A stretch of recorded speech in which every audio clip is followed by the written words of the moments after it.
जय श्री सभी विराजित यहाँ भक्त, जितने भी भक्त बैठे हैं,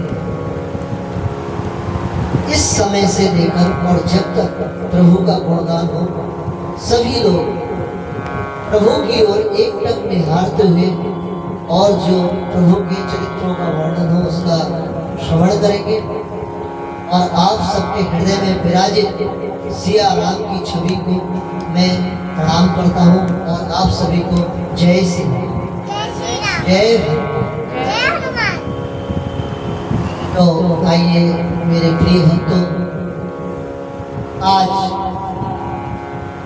श्री संकट मोचन हनुमान के प्राकट्य दिवस जन्म उत्सव के उपलक्ष्य में हम आप सब उपस्थित हुए हैं। आप सब भक्त बड़े ही भाग्यशाली हैं। कहते हैं भाग्योदयेन बहुजन्म समर्जितेन सत्संगम चलवते पुरुषो यदा। जब कोटि कोटि जन्मों के भाग्य उदय होते हैं तब प्राणी सत्संग सुनने का और सत्संग में जाने का अधिकारी बनता है। तो आपके कई जन्मों का पुण्य प्रताप है जो आज आप और हम श्री बजरंगबली के सामने, श्री संकट मोचन हनुमान के सामने यहाँ सब विराजित हुए हैं। उनका गुणगान सुनने के आप और हम अधिकारी बने। ये प्रभु की कृपा है, ये प्रभु श्री राम की कृपा है, बजरंगबली हनुमत लाल की कृपा है। तो एक बार सभी लोग प्रेम से मेरे साथ बोलेंगे जय श्री राम, जय श्री राम। और जब भी जय श्री राम बोले दोनों हाथ उठा के प्रेम से बोले जय श्री राम, जय श्री राम। बीच बीच में राम नाम की ध्वनि, हनुमत नाम की ध्वनि जो आपको जागृत रखेगी।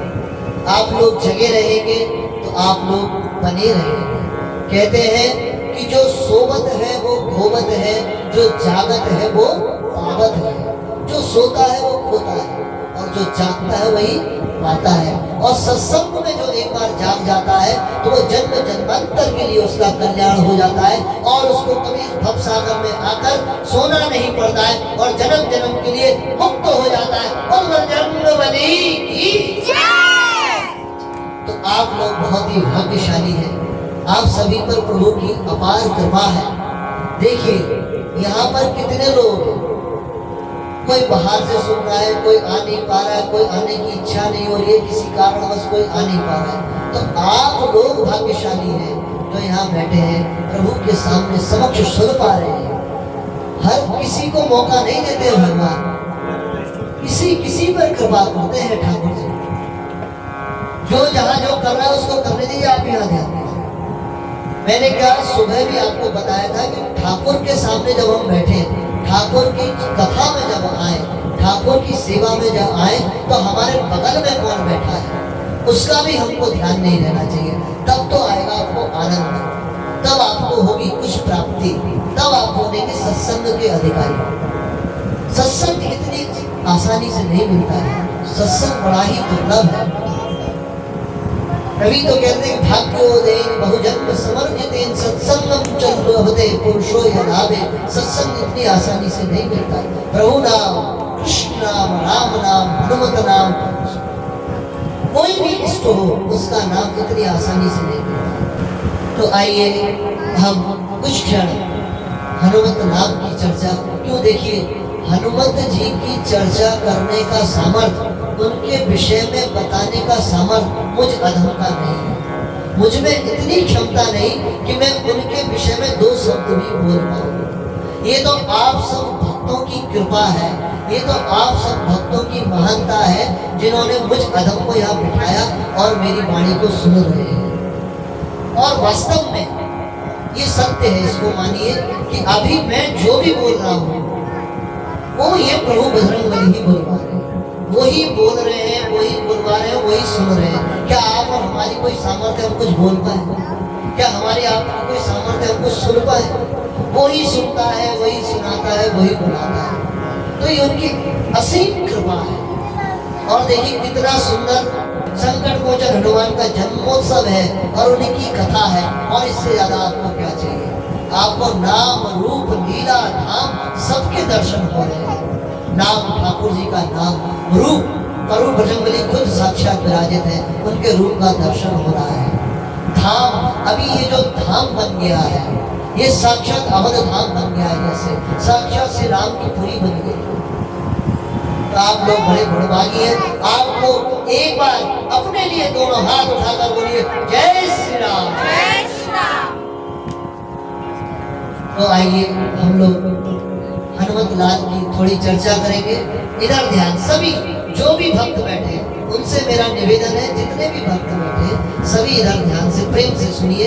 तो कुछ सुनाने में, कुछ कहने में मुझे भी आनंद आएगा और ठाकुर भी कृपा करेंगे। अगर देखिए, ठाकुर भी उनको चाहता है, ठाकुर भी तभी आता है जब भक्त की इच्छा होती है। अगर भक्त की इच्छा नहीं है तो ठाकुर को हमारी कोई आवश्यकता नहीं है, हमको ठाकुर की आवश्यकता है, ठाकुर की कोई आवश्यकता नहीं है। आप सभी प्रेम से लिखना, सब कुछ भूल जाइए, जितने क्षण बैठे उतने क्षण प्रभु के। देखिए, जिंदगी भर जब तक है जीना तब तक है सीना, तो इसमें तो भैया करना ही पड़ेगा। जब तक रहेगी जिंदगी, जब तक रहेगी जिंदगी, फुर्सत ना होगी काम से। जब तक सांस चले तब तक हमको काम करना पड़ेगा, हम कर्म में हैं। तो जब तक रहेगी जिंदगी, फुर्सत ना होगी काम से, कुछ घड़ी निकाल बंदे प्रेम कर ले राम से। बोले श्यामति रामचंद्र की। तो जितनी देर यहाँ बैठे उतनी देर राम के होके बैठे, पत्नी के, पति के, बच्चों के, संसार के, तो हमको जीवन भर बन के रहना है। और जबकि वो लास्ट में कोई काम नहीं आएगा, अंत में एकमात्र नाम, नाम ही सहारा है, एकमात्र भगवत नाम ही सहारा है, एकमात्र श्याम नाम ही सहारा है। तो एक बार भैया प्रेम से बोलिए जय श्री कृष्ण, जय श्री कृष्ण, जय श्री कृष्ण, जय श्री कृष्ण। भैया हम तो वृंदावन वासी हैं, जब तक राधा रानी का नाम और गोविंद का नाम नहीं ले तब तक हमारे मन को, आत्मा को शांति नहीं मिलती। कथा चाहे किसी की भी हो, जब तक इष्ट का नाम ना ले ले तब तक हमको चैन नहीं पड़ता भैया। तो जो मैं कह रहा था कि जब तक भक्त और भगवान का एक धागा नहीं जुड़ता है, एक प्रेममय धागा, एक पुल जिसको बोलते वो नहीं बनेगा, तब तक आप ये भवसागर पार नहीं कर पाएंगे। इस भवसागर के इस पार में हम बैठे हैं और उस पार प्रभु बैठे हैं, और प्रभु से मिलने के लिए वो जो पुल बनेगा वो भक्ति का पुल है। और भक्ति कैसे आएगी? भक्ति आएगी भाव से, और भक्ति से ही प्राप्ति होगी भगवान की। भगवान कहते हैं कि भाव का भूखा हूं मैं, भाव में ही सार है, भाव से जो मुझको भजे उसका बेड़ा पार है। ब्रह्मा के बिहारी लाल की श्यामति रामचंद्र की जय, संकट मोचन हनुमान की जय। तो भैया सभी भाव से बैठे, और जितनी देर बैठे उतनी देर शाम के होके बैठे, उतनी देर राम के होके बैठे, और उतनी देर हनुमान के होके बैठे। तो जो मैं कह रहा था कि वीर बजरंगबली का तो चरित्र ऐसा है कि वीर बजरंगबली का महानता तो इतनी है कि उसके विषय में तो गोस्वामी जी भी कहते कहते थक गए। तो गोस्वामी जी ने क्या कहा है? गोस्वामी जी पहले ही क्या कहते हैं कि अतुलित बलधामम हेम शैलावदेहम धनुजुगं कृशानं ज्ञानिनामग्रगण्यं सकल गुणनिधानं वानराणामधीशं रघुपति प्रिय भक्तं आत्जातं नमामि। गोस्वामी जी पवन पुत्र हनुमान वीर बजरंगबली के चरित्र का वर्णन कर रहे हैं, उनकी महानता का वर्णन कर रहे हैं। वो भी वर्णन करते करते उनको उपमा देते हुए, उनके विषय में उनकी महानता देते देते थक गए। तो फिर जैसा अधम और क्या कहेंगे? गोस्वामी जी क्या कहते हैं? सर्वप्रथम कहते हैं कि अतुलित बल धामम, अतुलित बल धाम यानी जिसका बल अतुलित है, अतुलित यानी जिसकी तुलना हम किसी से नहीं कर सकते। इस सृष्टि ब्रह्मांड में वीर बजरंगबली के बल की तुलना हम किसी से नहीं कर सकते, इसीलिए उनको महाबली भी बोला जाता है। फिर क्या कहते हैं गोस्वामी जी, अतुलित बलधामम हेम शैलावदेहम, हेम शैलावदेहम यानी जिनका देह, जिनका शरीर पर्वत के समान है और पर्वत के समान ही कठोर है।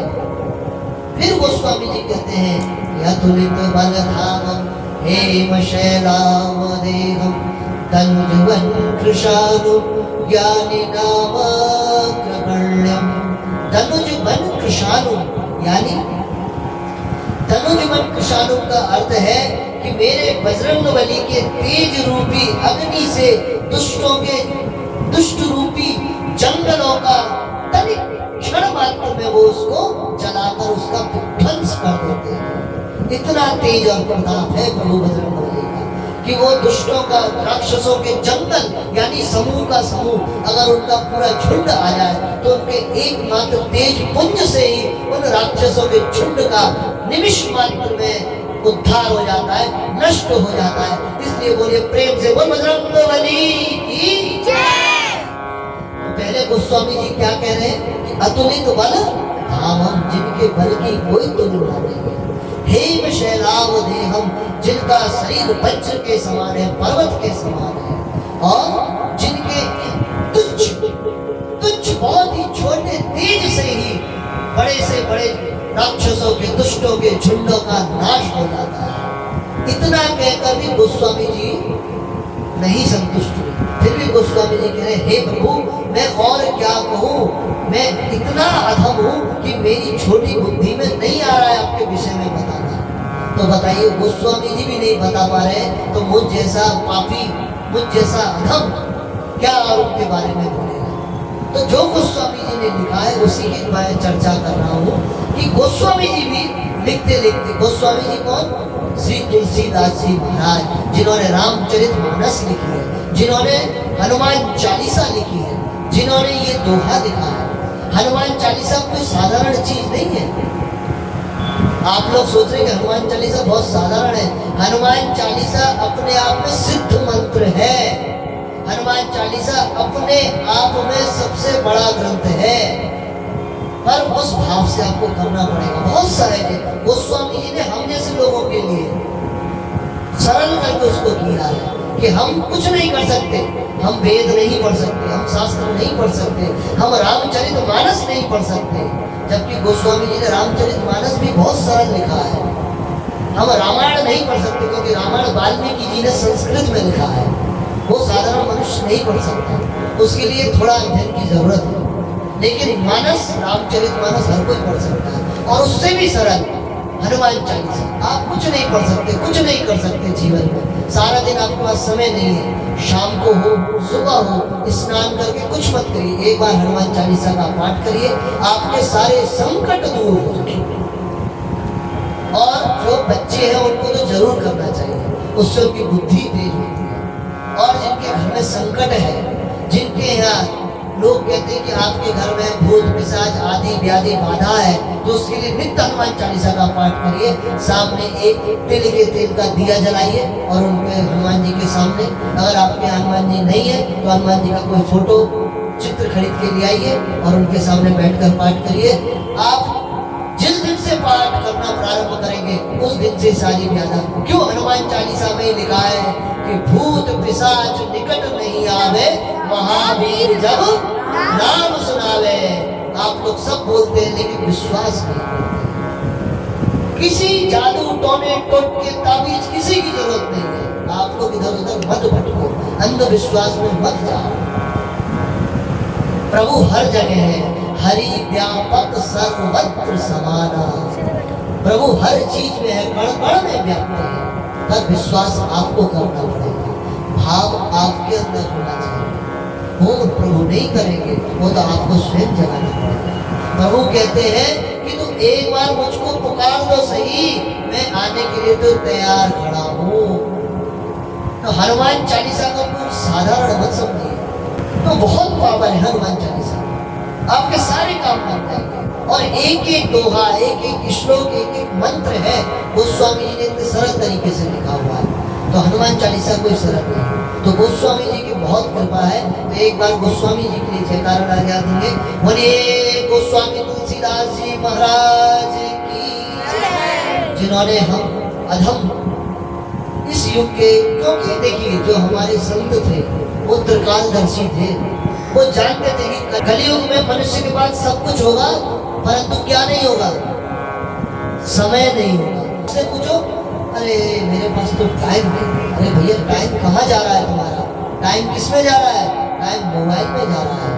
टाइम किस में जा रहा है? टाइम यूट्यूब में जा रहा है। टाइम फेसबुक में जा रहा है, व्हाट्सएप में जा रहा है, पर प्रभु नाम में नहीं जा रहा है। अरे हनुमान चालीसा करने में कितना टाइम लगता है? 5 मिनट। आप अगर ढंग से भी पढ़ेंगे तो 5 मिनट से ज्यादा नहीं लगेगा। अरे भगवान के लिए, जिसने हमें इस धरती पर भेजा है इस शरीर को देकर, उनके लिए 5 मिनट नहीं हमारे पास, तो क्या फायदा? क्या इसलिए हमने ठाकुर को भेजा है? अपने ठाकुर ने हमको कि जाओ खाओ पियो बच्चे पैदा करो और सो जाओ? ये तो जानवर भी करते हैं और हमसे अच्छा करते हैं। जानवर हमसे ज्यादा खाते हैं, जानवर हमसे ज्यादा बच्चे पैदा करते हैं। उस चीज में भी हम लोग पीछे हैं। मानव कर सकता है जानवर के बराबर बच्चे पैदा? मानव जानवरों के बराबर खा सकता है? तो उस चीज में भी हम आगे नहीं है। बताओ, जानवरों से भी पीछे हैं। तो ठाकुर ने फिर भी हमको ये शरीर क्यों दिया? क्योंकि इस शरीर से एकमात्र मानव शरीर ही है जिससे हम ठाकुर का भजन कर सकते हैं। आपने किसी जानवर को ठाकुर का भजन करते देखा है? किसी जानवर को ठाकुर जी का नाम लेते देखा है? हाँ, बच्चे पैदा करते हुए, खाते हुए, लड़ते हुए, भागते हुए, सब कुछ करते देखा होगा, लेकिन ठाकुर जी का नाम नहीं लेते हुए। आप इस शरीर से ही ठाकुर जी का भजन कर सकते हैं। यही शरीर है जिससे आप परमात्मा की प्राप्ति कर सकते हैं, और इस शरीर से ही आप दुर्गति प्राप्त कर सकते हैं। इसी शरीर से आप पाप भी कर सकते हैं और पुण्य भी कर सकते हैं। जानवर चाहे कि मैं अपने जो इस योनि में हूँ उससे पुण्य कर लूँ तो नहीं कर सकता है। एकमात्र हम लोग ये, क्योंकि वो बुद्धि, वो विवेक ठाकुर जी ने हमको ही दिया है। तो भैया ठाकुर जी के लिए कम से कम कुछ नहीं, सारे दिन में 5 मिनट तो निकाल सकते हो। भगवान ने ये नहीं कहा है कि आप सारा दिन माला लेके बैठे रहो। क्यों? आप सबकी भी गृहस्थ है, आप सब लोग, हम लोग गृहस्थ धर्म में हैं, तो हमारे बीवी बच्चे भी हैं, माता पिता भी हैं, मित्रजन भी है, तो उनका लालन पालन करना हमारा धर्म है। पर उस गृहस्थ में रहते हुए भी अगर आप 5 मिनट भी ठाकुर जी का नाम प्रेम से, श्रद्धा से और मन से लेते हैं तो तब भी ठाकुर प्रसन्न हो जाएगा। ये नहीं कह रहे ठाकुर हाँ माला लेकर पूरे दिन किनको भजन करना है? जो संत है। क्यों? उनका कोई कर्म नहीं है, उनका कर्म एक ही है, भगवत नाम करना, वो उनका कर्म है। पर आपको जितना समय मिले, अरे भैया अगर आप आधा घंटे व्हाट्सएप चलाते हो तो उस आधा घंटे में से 15 मिनट की कटौती कर लो। जिससे आप व्हाट्सएप पे बात कर रहे हो, क्या आपको वो कुछ देगा? अगर आपको कोई विपत्ति आ गई तो आप किसको, उसको बुलाएंगे? क्या वो आपका साथ देगा? जिससे आप फेसबुक पे हाय हेलो कर रहे हो, क्या आप उसको जानते हो? जिसको आपने कभी देखा नहीं, कभी जाना नहीं, उससे आप दुनिया भर की बात कर रहे हो। मैंने कब खाया, मैं कब उठा, तुमने कब खाया, कब उठे, ये फलाना ठिमाका। क्या वो आप उसको जानते हो? क्या वो आपको जानता है? पर ठाकुर आपको हर समय देख रहा है। आप उसकी नजर में हर पल पल हो, उसकी नजर से कोई नहीं बचा हुआ, और उस ठाकुर के लिए आप 5 मिनट नहीं निकाल पा रहे। कितने दुर्भाग्य की बात है। तो जो भी भक्त यहाँ पर सुन रहे हैं बैठकर, और जहाँ तक मेरी आवाज जा रही है, जो भी भक्त सुन रहे हैं, तो भैया सबसे मेरी हाथ जोड़कर विनती है, आप जिस भी ठाकुर को मानते हैं, ऐसा नहीं कि आप बजरंगबली को ही माने, ऐसा नहीं कि आप शिव जी को ही माने, आपको जिसमें श्रद्धा हो, आप जिसको मानते हैं, उनके लिए 5 मिनट जरूर निकालें। उनके लिए 5 मिनट मन से उनका एक बार ध्यान अवश्य करें। और आप सब अगर हनुमान चालीसा का पाठ कर सके तो बहुत ही अच्छी बात है। क्यों? वो साक्षात सारे कष्टों को, सारी विपत्तियों को हरने के लिए गोस्वामी जी ने सरल भाषा में, हनुमान चालीसा में कोई भी कठिन शब्द नहीं है, कोई भी संस्कृत का शब्द नहीं है, कितना सरल हिंदी में, श्री गुरु चरण सरोज रज निज मन मुकुर सुधार। अभी हम लोगों ने पाठ किया था सभी लोगों ने, कितने सरल भाषा में। तो सभी लोग भैया जो कर सके, और जिनके घर में आपत्ति विपत्ति है वो लोग जरूर करें। मैं गारंटी से कह रहा हूँ 40 दिन में कितनी बड़ी से बड़ी विपत्ति हो उसका नाश हो जाए। खाली आपको क्या करना है, तिल के तेल का दिया जलाकर बजरंगबली के सामने बैठकर स्नान आदि करके शुद्ध वस्त्र पहनकर और शुद्ध आसन पर बैठकर पाठ करना, नित्य का नियम। और उन 40 दिनों में एक भी दिन गैप नहीं होना चाहिए। इतना तो करना करके देखिए, अगर ना हो तो मुझसे कहिए। बोलिए श्याम रामचंद्र की, पवन सुत हनुमान की। तो मैं कह रहा था, गोस्वामी जी हनुमत लाल के विषय में कह रहे थे, यतुदित वनधामं हेम शैलावदेहं धनुजवं कृशानुं ज्ञानी नामाग्रगण्यं। इतना कहकर भी गोस्वामी जी को लगा कि अभी भी मैंने हनुमान जी के बारे में कुछ कम कहा है। इतना कहने के बाद वो कह रहे ना, अभी भी मैं बजरंगबली के बारे में उतना नहीं कह पाऊँ जितना कहना चाहिए। उनकी महिमा अभी भी उतनी नहीं में वर्णन कर पाया। तो उससे आगे क्या कहते हैं कि धनुज कृशानम सकल गुण निधानम, यानी सब गुणों के आप निधान हैं, कोई गुण आपसे छोटा नहीं है। सकल गुण निधानम, फिर भी कह रहे ना, अभी भी नहीं हुआ। सकल गुण निधानम वानराणाम धीशम, यानी वानरों में भी सबके अधिपति है। फिर भी गोस्वामी जी करना अभी भी, मतलब उनके, देखिए हम कोई बात कहते हैं किसी के बारे में या कुछ भी, तो जब तक हमको अंदर से संतुष्टि ना हो तब तक खुद के अंदर ऐसा नहीं, कुछ अभी भी कम है, कुछ कम है, कुछ ऐसा लगता है। कोई काम हम करते हैं, आप सभी काम करते हैं, आप जिस काम को मन लगा कर कर रहे हैं, तो आप उस काम में अरे अब पूरा तो हो गया काम, लेकिन फिर भी कुछ कमी है। वो कुछ जब तक पूरा नहीं होगा वो आपके दिमाग में और मन में चल। गोस्वामी जी ने इतना सब कह दिया, बताइए अब क्या बाकी रह गया। गोस्वामी जी ने क्या कह दिया कि सब गुण के आप निधान हैं, आपके तेज मात्र से सभी शत्रुओं का नाश हो जाते हैं, वज्र के समान आपका देह है, आप अतुलित बल के स्वामी हैं। फिर भी इतना कहने पर भी गोस्वामी जी कहना अभी भी मैं प्रभु के बारे में कुछ कमी रह गई है। अब गोस्वामी जी क्या कह रहे हैं कि ज्ञानी नामग्रगण्य, माने संसार में जितने ज्ञानी हैं उन सब में आप अग्रणी हैं, यानी सबसे प्रथम आप हैं, आप ज्ञानियों में सबसे ऊपर हैं। इतना कहने के बाद भी गोस्वामी जी को क्या हुआ, संतुष्टि। आप लोग बीच बीच में जो बोलते रहे, जो मैं पूछूं तो मुझे भी ऐसा लग रहा है आप लोग जगे हुए सुन रहे हैं। तो गोस्वामी जी को क्या हुआ, इतना कहने के बाद भी संतुष्टि नहीं हुई। अब बताइए इसमें क्या बाकी रह गया। जिसका अतुलित बल है, वज्र के समान देह है, सब कुछ करने में समर्थ है, ज्ञानियों में अग्रणी है, जिनके तेज मात्र से ही सभी शत्रुओं का नाश हो जाता है। अब बताइए इसके अलावा और क्या कहें, कुछ बाकी रहा। गोस्वामी जी ने इतना सब कह दिया, लेकिन फिर भी गोस्वामी जी के हृदय में वो संतुष्टि नहीं हुई कि ना मैं प्रभु के बारे में अभी कुछ नहीं कह पा रहा। तो गोस्वामी जी अंत में क्या कह रहे हैं, इसको जरा ध्यान से सुनिए। अतुलित वनधामं हेम शैलावदेहं धनुजवनं कृशानं ज्ञानी नामग्रगण्यं सकल गुण निधानं वानराणामधीशं। यहाँ तक गोस्वामी जी कह चुके।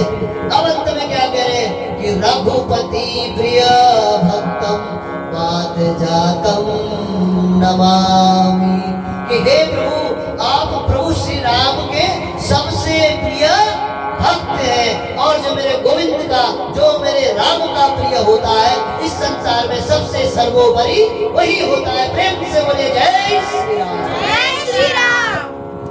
तो भैया जो प्रभु का प्रिय हो जाता है वो उससे श्रेष्ठ इस संसार में और कोई नहीं है।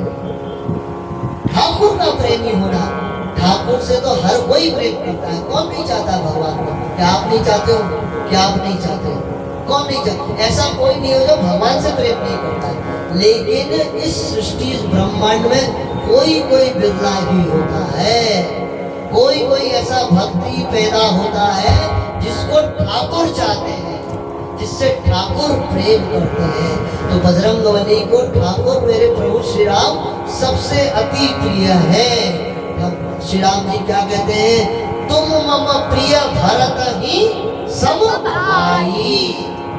ये भी हनुमान चालीसा की ही एक दोहा बनी है। हनुमान चालीसा अपने आप में विलक्षण ग्रंथ है। बहुत छोटी सी पुस्तक है, बहुत साधारण मिल जाती है, लेकिन इसका अर्थ बहुत असाधारण है। सभी लोग इधर ध्यान दें, बहुत असाधारण अर्थ है। तो श्री रामचंद्र प्रभु क्या कह रहे हैं? तुम मम प्रिय भरत ही सम भाई। श्री रामचंद्र जी को अगर सबसे प्रिय कोई है पूरे मानस में तो वो भरत लाल है। लक्ष्मण जी श्री राम जी के साथ जरूर रहे, लेकिन प्रेम उनका भरत से सबसे ज्यादा है। क्योंकि राम के बाद अगर किसी का चरित्र है श्री रामचरित मानस में सबसे महान तो भरत जी का है। अरे भरतलाल जी महाराज की जय।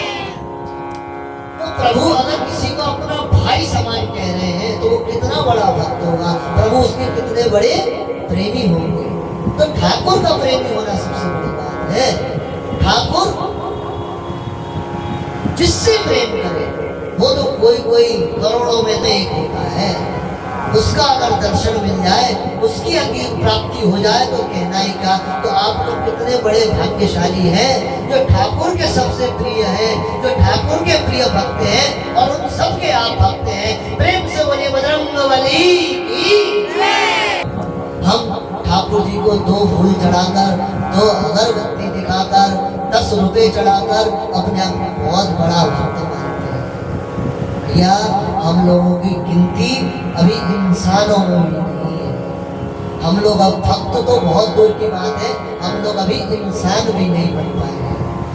गोस्वामी जी क्या कह रहे हैं कि रघुपति प्रिय भक्तम। अब गोस्वामी जी कहते को, हाँ अब मैंने बात कही इतनी देर कि रघुपति, जो रघुपति का प्रिय है उससे बड़ा तो संसार में कोई है ही। ठाकुर का प्रिय हो जाना ही सबसे बड़ी बात है। एक बार बजरंगबली, जब ये घटना है, जब रामचंद्र जी रावण का वध करके और अयोध्या में आ चुके हैं, उनका राज्याभिषेक हो चुका है। सभी प्रजा और उनके चारों भाई, माँ सीता और सभी गुरुजन और बजरंगबली सब बैठे हुए हैं राज्यसभा में। तो श्री रामचंद्र जी हर किसी को कुछ ना कुछ उपहार दे रहे हैं, जो समझ में आ रहा है प्रभु को। किसी को कुछ, किसी को कुछ, किसी को कुछ, जो उनके मन में आ रहा है। तो बजरंगबली देखा होगा आपने सबने, राम दरबार में आप जब भी दर्शन करते हैं, राम दरबार समझते ना, राम दरबार फोटो राम दरबार का था, राम लक्ष्मण जानकी भरत शत्रुघ्न। बजरंगबली कहाँ बैठे हुए? प्रभु के चरण। तो सबको देने के बाद उनकी नजर बजरंगबली की लगी। अरे उनको ध्यान आया, अरे मैंने अपने प्रिय भक्त को तो कुछ नहीं दिया। तो प्रभु श्री राम ने देखी कितनी बड़ी चीज दी है बजरंगबली को। अपने गले में जो माणिक का हार था वो उतार के बजरंगबली के हाथ में दे दिया कि हे पवन सुत, मैं आपको अपनी माला प्रदान करता हूँ। बजरंगबली ने क्या किया? उस माला को दी और तोड़ने लगे, मणि को। समझ में आ रही है सभी को? समझ रहे? इस देखिए, जो मैं कह रहा हूँ ना उस लीला का अपने मन में चिंतन करिए तो देखिए आपके सामने वो लीला चलती रहेगी। हम जो भी चीज ध्यान से सुनते हैं ना, उसका फोटो उसकी फिल्म चलती रहती है हमारे मस्तिष्क में। इस लीला का जरा दर्शन करिए। प्रभु श्री राम जगत नियंता पर ब्रह्म अपने गले से बहुमूल्य अमूल्य माणिक की माला एक भक्त को दे रहा, और भक्त क्या कर रहा है? उसको ग्रहण ना करके, उसको तो अपने सिर से रख के उसको जन्म जन्मांतर के लिए रखना चाहिए। वो भक्त क्या कर रहा है? ये देखे एक एक दाने को तोड़ता जा रहा है। पूरी सभा में सब देखकर हैरान है कि ठाकुर ने अगर किसी को एक फूल भी दिया है तो वो फूल को संभाल के रखना, नहीं, मेरे प्रभु प्यारे श्री राम ने दिया है। और देखिए हनुमान जी को वैसे बड़े भक्त बनते और प्रभु ने इतनी बहुमूल्य माला दी अपने गले की और उसको तोड़ रहे। इतने में विभीषण जी बोल पड़े। विभीषण जी कह रहे कि बंदर तो आखिर बंदर ही होता है। हनुमान जी तोड़े जा रहे हैं, उनको कोई फर्क नहीं है, वो तोड़ रहे अपनी मस्ती में मस्त है। ये है भक्त ऐसे होते हैं। हनुमान जी श्री रामचंद्र जी को ऐसे ही प्रिय नहीं है। तो हनुमान जी के बारे में विशेषता के वर्णन अगर चाहे कोई 1-2 घंटे में कर दे, 1-2 दिन में कर दे, 1-2 महीने में कर दे, अरे मैं कह रहा हूँ पूरा जन्म बीत जाएगा, पर हनुमान जी के चरित्र के विषय में हम लोग वर्णन नहीं करेंगे। इनकी लीला अपरंपार है, इनकी बुद्धि विशेष है। तभी तो कहा जा रहा है, देखिए मानव आकृति, हम सभी को मानव आकृति मिली है, लेकिन हम लोग प्रकृति से मानव नहीं है। और हनुमान जी को आकृति किसकी मिली है? आकृति से तो वो वानर ही है, पर उनकी प्रकृति ज्ञानी नामक ग्रगण्यम, यानी ज्ञानियों में अग्रणी है। तो आकृति से कोई फर्क नहीं पड़ता है। आप गोरे हैं, काले हैं, मोटे हैं, पतले हैं, लंबे हैं, नाटे हैं, इससे कोई फर्क नहीं पड़ता है। आपका स्वभाव, आपकी प्रकृति अच्छी होनी चाहिए, उस प्रकृति में मानवता होनी चाहिए, तब आप मानव हैं। आपको भगवान ने 2 हाथ, 2 पैर, 2 नाक, 2 नाक नहीं, क्षमा करना, 1 नाक, 2 आंखें, 2 कान देकर भेजा है, तो वो आपकी आकृति है। लेकिन उस आकृति के अंदर, आपके अंदर अगर लोभ, मोह, काम, क्रोध, लोभ, हिंसा भरी हुई है तो आप पशु हैं, आप मानव नहीं। आपको प्रकृति से मानव होना पड़ेगा, प्रकृति से मानव भाव करना पड़ेगा, जीवों के प्रति दया करनी पड़ेगी, एक दूसरे के प्रति सद्भावना लाना पड़ेगा और ठाकुर जी के प्रति अनन्य भक्ति प्रेम करना पड़ेगा। तब आप मानव कहलाने के अधिकारी बनेंगे। नहीं तो आप मानव आकृति में पशु मानते हैं और उससे अधिक कुछ भी नहीं। हमको आकृति से नहीं, प्रकृति से मानव होना पड़ेगा, तब आप।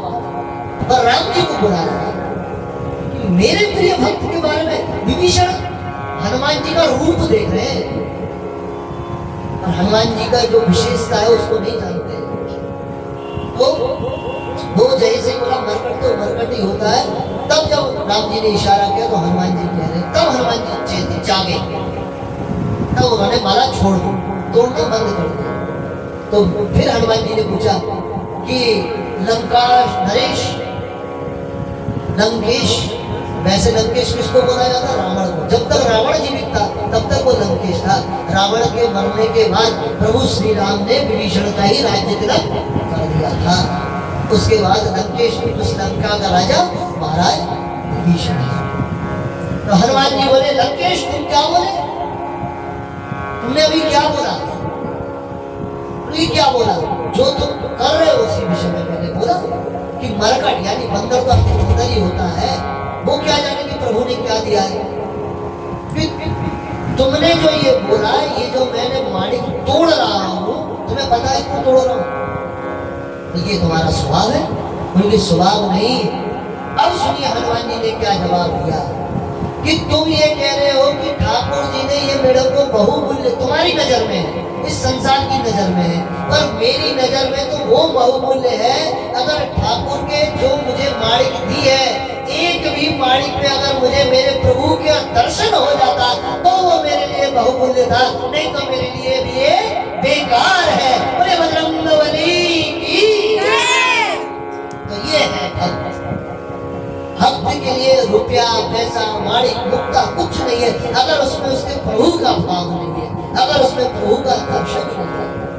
विभीषण जी कहते, अच्छा इतनी बड़ी बात कर दी आपने, क्या माणिक में कोई प्रभु के दर्शन होते हैं? बोले नहीं होते, तो मेरे लिए मिट्टी है, मिट्टी। आपके लिए हुई बहुत। अगर इसमें मेरे प्रभु की छवि नहीं है तो फिर मेरे लिए क्या हुआ? मेरे को तो हर चीज में प्रभु चाहिए। तो विभीषण जी कहते तुमको अगर हर चीज में प्रभु श्री राम चाहिए तो क्या तुम्हारे अंदर श्री राम है? तुमको तो हर चीज में श्री राम देखने हैं, क्या तुम्हारे अंदर श्री राम है? हनुमान जी कह रहे अरे जब मुझको श्री राम चाहिए तो क्या श्री राम मेरे हृदय में नहीं होंगे, मेरे पास नहीं होंगे? बल्कि विभीषण जी कहते मुझे तो दिखते नहीं। विभीषण जी क्या बोल रहे हैं?